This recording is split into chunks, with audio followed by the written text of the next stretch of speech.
নবীর মহব্বত, নবীর ভালোবাসা অন্তরে স্থাপন করে শান্তি সুআস্তি সবরে অন্তরে সবরটাকে ইখতিয়ার করে এই জান্নাতের টুকরার মধ্যে বসে আছে। আর এই জান্নাতের টুকরার মধ্যে বসে থাকার জন্য আল্লাহর নবী আল্লাহর হাবিবের পছন্দ অনুযায়ী আল্লাহ পাক এই জান্নাতকে মানুষ হিসাবে গণ্য করেছেন।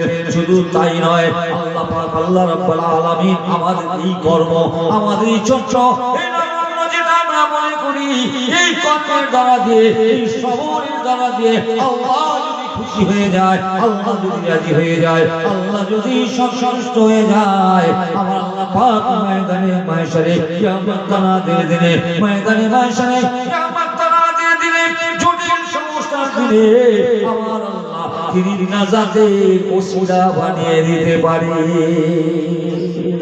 নাজাত ময়দানে মাহশরে আল্লাহ পাক নাজাতের ওসিলা বানিয়ে দিতে পারেন।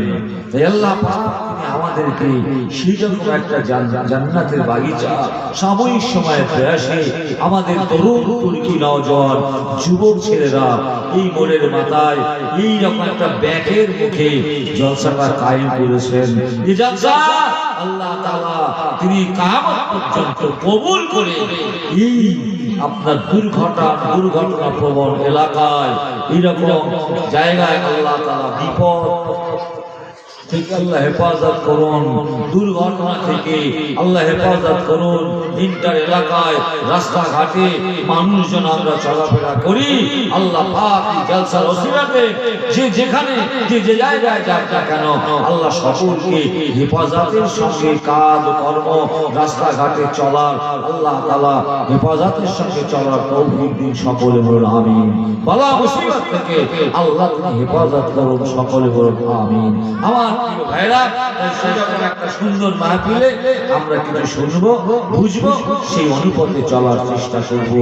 যেহেতু সন্ধ্যা থেকে যাবত পর্যন্ত আপনার বক্তব্য শুনলেন, আমার পূর্বে আমার ছোট সাহেব দাদা এখন পড়াশোনা করছে, ও বিএড করছে। আমার ছোট ছেলে হযরত মির্জাদা মাওলানা নাইমুল আয়াজ বখতিয়ারি আল জালালি পাশেই বসে আছে। একটু দোয়া, আমরা সকলে দোয়ার ভিখারি। আমার বাপ দাদারা তারা আমাদের জন্য দোয়া করেছেন, আমাদের দোয়া চাইছেন, আমরাও দোয়া চাইছি আমাদের সন্তান সন্ততির জন্য। আল্লাহ তাআলা আমাদের যে সম্মান ইজ্জত আল্লাহ দিয়েছেন, এই সম্মান ইজ্জতটাকে আল্লাহ পাক তিনি আমাদের সুকর্মের দ্বারায় কবুল করে এটাকে অক্ষুণ্ণ রাখেন, সকলে বলুন আমিন। আল্লাহ পাক তিনি আমাদের সুকর্মের কর্মী করুন। আল্লাহ তাআলা তিনি আমাদেরকে সুস্থ রাখুন, সবল রাখুন। আমরা যত এখানে আপনার শ্রোতা মণ্ডলী আছি, আল্লাহ তাআলা সর্বরকমের বালা মুসিবত থেকে আল্লাহ হেফাজত করুন, সুস্থ রাখুন, সবল রাখুন, প্রত্যেককে সুকর্মের কর্মী হিসাবে গণ্য করুন, সকলে বলুন আমিন আমিন আমিন।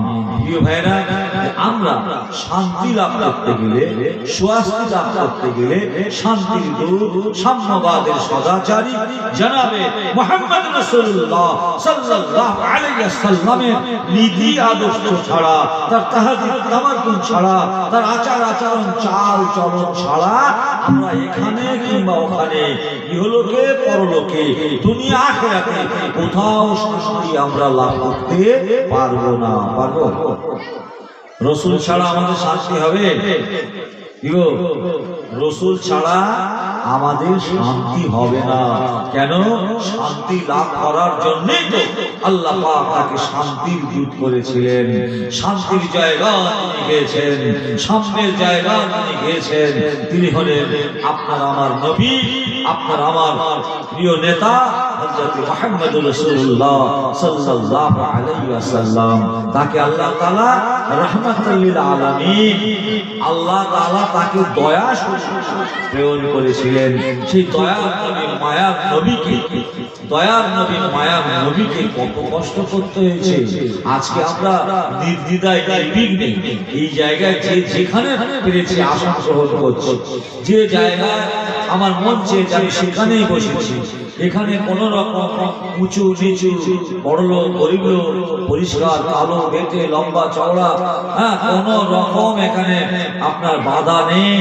সকলে সাম্যের জায়গা মিলে মিশে একাকার, এই সাম্যের জায়গা তিনি গিয়েছিলেন রাসূল পাক সাল্লাল্লাহু আলাইহি ওয়াসাল্লাম।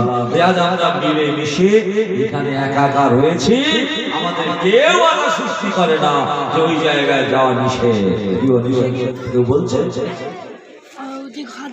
লা ইলাহা ইল্লাল্লাহ, লা ইলাহা ইল্লাল্লাহ, লা ইলাহা ইল্লাল্লাহ, ইন্নী রাসূলুল্লাহ। আল্লাহ নবী, আল্লাহর হাবিব, শান্তির বার্তা, আল্লাহ রাসূল, আল্লাহ হাবিব, আল্লাহর আকত্ববাদ, আহাদিয়াত, আল্লাহ পাকের শক্তি, আল্লাহ পাকের দয়া মায়া, জান্নাত জাহান্নাম সমস্ত কিছু মানুষের কাছে পৌঁছে দেওয়ার জন্য আমার আল্লাহ সর্বশক্তিমান। ইন্নাল্লাহ আলা কুল্লি শাইইন কাদির। প্রত্যেকটা বস্তুতে, প্রত্যেকটা জিনিসের উপরে আমার আল্লাহ ক্ষমতা বিরাজ করে। এগুলো মানুষের কাছে পৌঁছানোর জন্য আমার রাসূল যখন তিনি মানুষের কাছে গিয়ে বলেছিলেন লা ইলাহা ইল্লাল্লাহ, ইন্নী রাসূলুল্লাহ, তোমরা আল্লাহকে এক মনে করো, আল্লাহ দ্বিতীয় আর কোনো শরীক নাই, আমি তার প্রেরিত পুরুষ, আমি তার নবী। কিন্তু ওই কুফারে কুরাইশরা তারা আমার রাসূল সাল্লাল্লাহু আলাইহি ওয়াসাল্লামকে পরীক্ষার মধ্যে ফেলেছিলেন।